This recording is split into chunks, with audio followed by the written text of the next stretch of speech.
este programa como la mala educación. Vamos a empezar.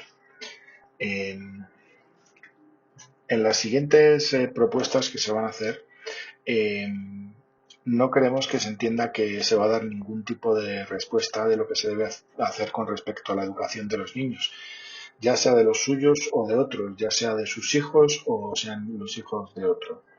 No busque, por tanto, soluciones a los problemas de la educación en lo que le voy a contar. Si yo supiera cuáles son las soluciones a los problemas de la educación, probablemente me dedicaría a hacer leyes educativas que resolvieran los problemas que a día de hoy existen, pero desgraciadamente no tengo soluciones.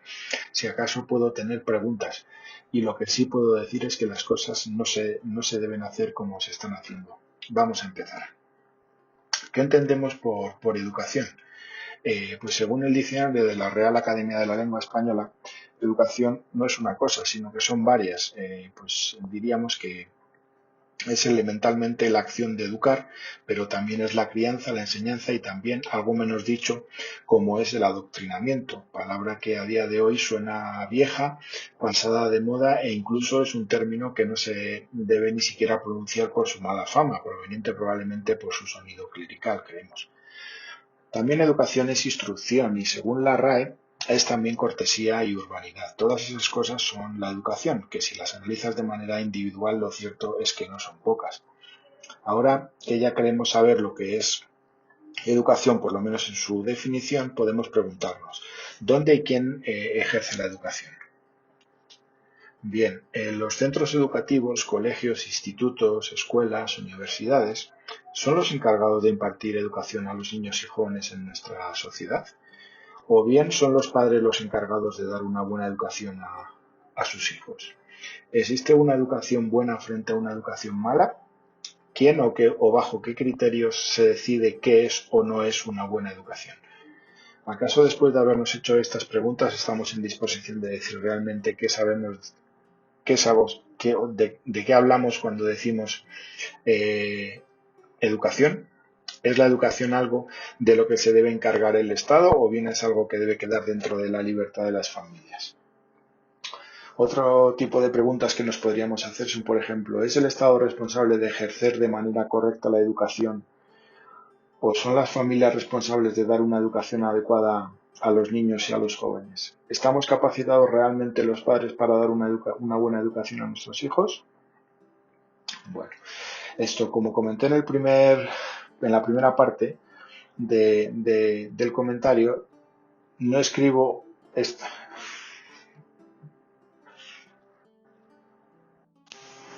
Como comenté al principio, no trato de dar respuestas con esta reflexión, sino en todo caso que nos hagamos preguntas y que a raíz de hacernos este tipo de preguntas podamos seguir avanzando en un problema tan controvertido como es el tema de la educación.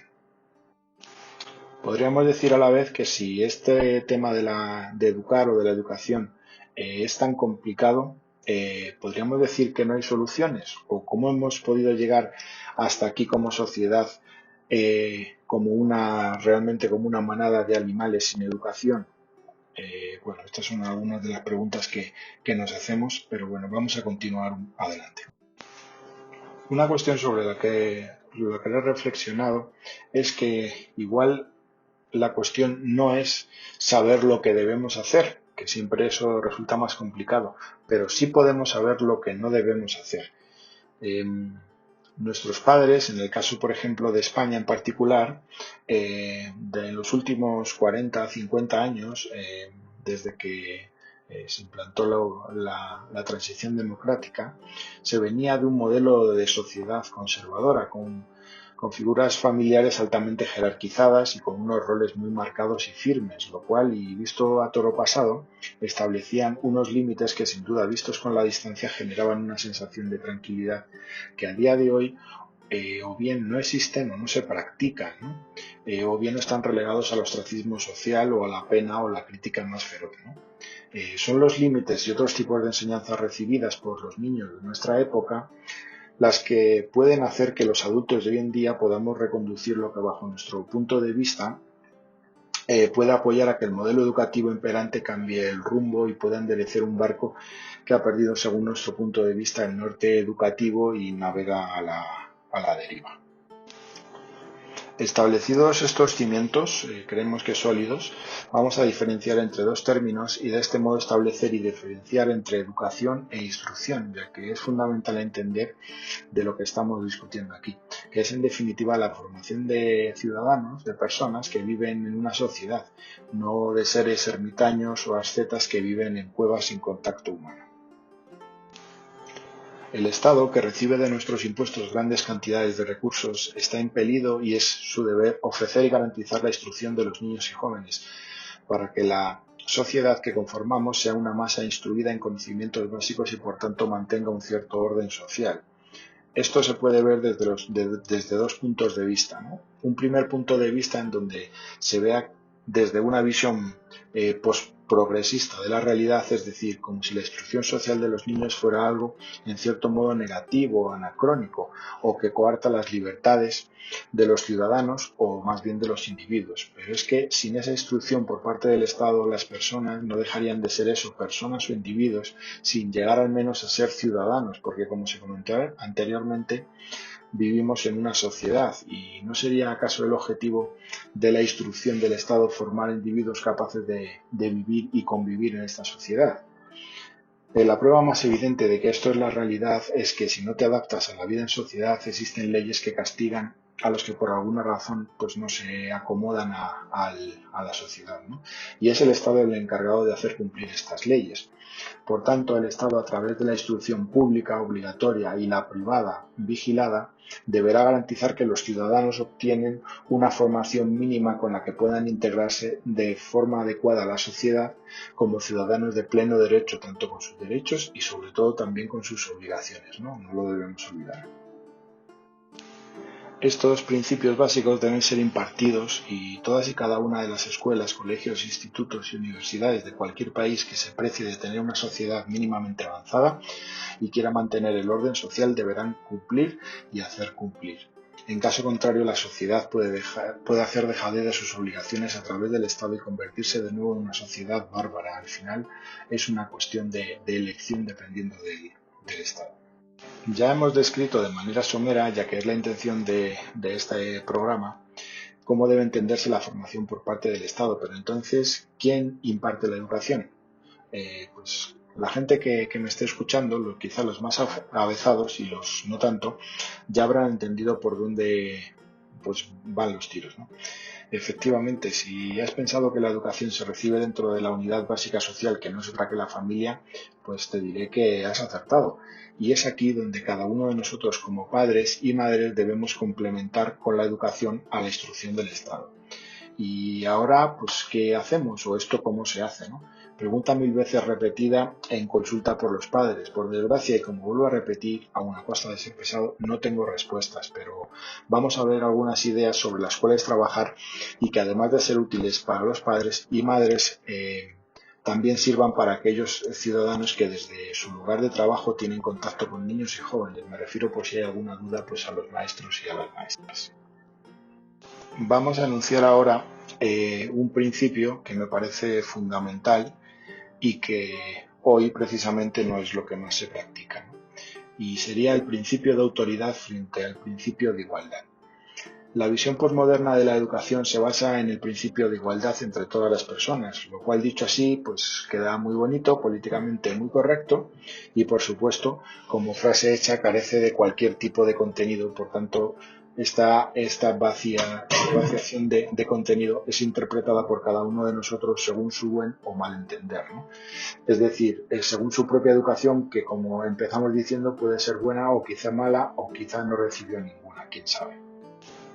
Debemos establecer algún tipo de criterio mínimo para que la educación familiar y la instrucción formal tenga una base común. Yo propongo que la educación vire del principio de igualdad hacia el principio de autoridad.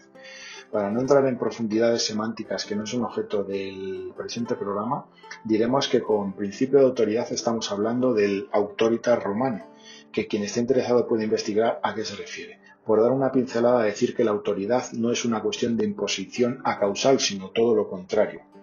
Es una autoridad que se podría llamar moral o incluso ética, donde el que ejerce la autoridad y el que la recibe lo aceptan de motu propio sin coacción alguna. Tanto en la escuela como en la familia se debe dar el principio de autoridad, que podemos resumir diciendo: derecho de respeto y deber de respetar. El adulto en casa tiene el derecho de ser respetado, ya que para eso las leyes así lo establecen, y se tiene leyes que dicen que los menores están a cargo de los padres hasta su mayoría de edad, o sea que están bajo la tutela de los padres. Por lo tanto, los padres y los maestros serán respetados sí o sí. Evidentemente, como adultos que son ellos, respetarán a los menores de la misma forma, pero el principio de autoridad debe prevalecer ante el de igualdad, ya que el niño o el joven debe respetar al adulto como norma básica de convivencia social. Entonces vendría la segunda parte, que nos dice que el niño tiene el deber de respetar tanto a sus padres como a sus maestros. Es quizá esta la única obligación o deber del niño mientras está bajo la tutela de los padres, es decir, el niño debe obedecer a los padres. Pero, ¿qué está pasando en la actualidad? ¿Esto es realmente lo que pasa? Lo que estamos viviendo en la actualidad es que hay un abuso de los derechos de los menores y, por su contra, hay una dejadez de la ejecución de sus deberes, como se ha comentado, la obligación de obedecer a los padres mientras permanecen bajo la tutela de estos. La corrección, la reprimenda, el castigo proporcionado, la vigilancia, así como el amor incondicional, la ternura, la responsabilidad, forman parte inmanente de la educación de hoy, de ayer y también de mañana. Es algo que debemos decir sin miedo a ser tildados con cualquier adjetivo por individuos que poco o nada saben. Poco nos debe importar ser tachados de retrógrados cuando las ideas de igualdad sin autoridad vemos día a día que no tienen sentido y que a la vez están haciendo que la educación de los niños sea cada vez más complicada.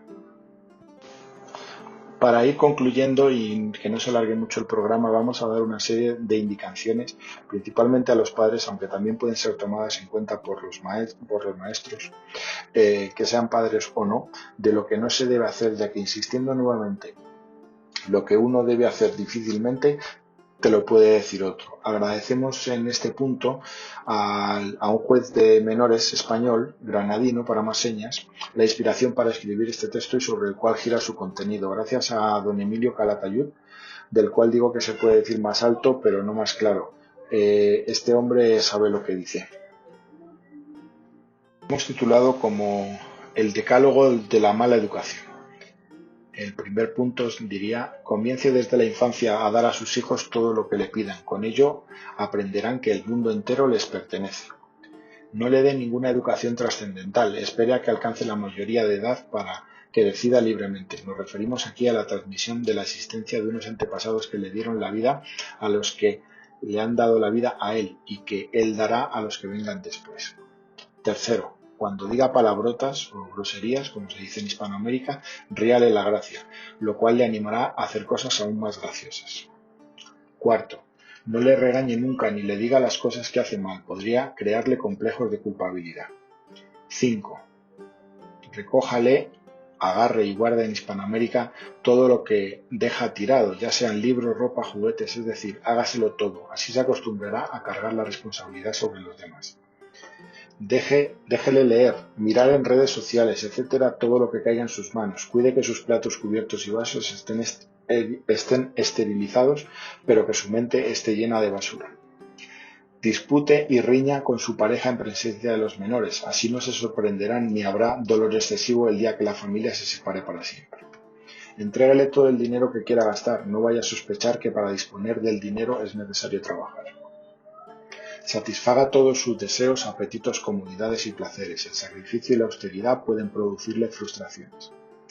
Póngase de parte suya ante cualquier conflicto en la escuela o con los vecinos y piense que todos ellos tienen prejuicios contra sus hijos o contra usted y lo que quieren es castigarle. Si seguimos estos consejos al pie de la letra tal cual han sido enunciados, con toda probabilidad estaremos educando a nuestros menores para que sean unos grandes tiranos.